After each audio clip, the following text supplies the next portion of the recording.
الغرام أحلى من الأغاني। এ প্রজন্মের জনপ্রিয় অভিনেত্রী মেহজাবিন চৌধুরী ক্যারিয়ারে এ পর্যন্ত অসংখ্য হিট নাটক উপহার দিয়েছেন তিনি। শুধু তাই নয়, ওয়েব ফিল্মে নিজের অভিনয় গুণে দর্শকদের নজর কেড়েছেন এই অভিনেত্রী। যে কোনো চরিত্রে খুব সহজেই মানিয়ে নেন তিনি। সম্প্রতি মেহজাবিন নাম লিখেছেন বড় পর্দায়ও। এদিকে গত কয়েক বছর যাবৎ শোনা যাচ্ছিল তার গোপন বিয়ে এবং সংসারের কথা। তবে এবার জানা গেল আসল খবর, বিয়ে করছেন মেহজাবিন চৌধুরী। মেহজাবিনের বর হতে চলেছেন নির্মাতা আদনান আল রাজি। আদনান আল রাজীবের সঙ্গে দীর্ঘদিন ধরেই প্রেম চলছিল মেহজাবিনের। শোবিজের কারো এই খবর অজানা নয়। এবার সেই সম্পর্ককেই বিয়েতে রূপ দিচ্ছেন এই জুটি। من سلام ببقى حد تاني لما চলতি মাসে 23 ফেব্রুয়ারি রাজধানীর এক অদূর রিসোর্টে মেহজাবিনের গায়ে হলুদ। পরদিন একই ভেন্যুতে বিয়ে।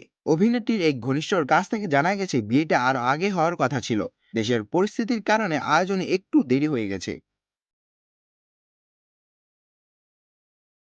দীর্ঘ 16 বছরের অভিনয়ের ক্যারিয়ারে অন্য সব নির্মাতা প্রযোজকের পাশাপাশি সময়ের আলোচিত ও তুমুল জনপ্রিয় এই বিজ্ঞাপন নির্মাতা অনেক বিজ্ঞাপন চিত্র ও নাটক সিনেমায় অভিনয় করেছেন মেহজাবিন। ইতিমধ্যে একাধিকবার এই নির্মাতার সঙ্গে প্রেমের গুঞ্জনের নাম লিখেছেন মেহজাবিন। সংবাদের শিরোনামা হয়েছেন তারা। কিন্তু বরাবর এই বিষয়টি এড়িয়েছেন দুই তারকাই। এদিকে সোমবার এক সংবাদ মাধ্যমকে বিয়ের বিষয়টি নিশ্চিত করেছেন মেহজাবিন। তবে কবে বা কোথায় বিয়ে এ ব্যাপারে তেমন কিছুই জানাননি তিনি।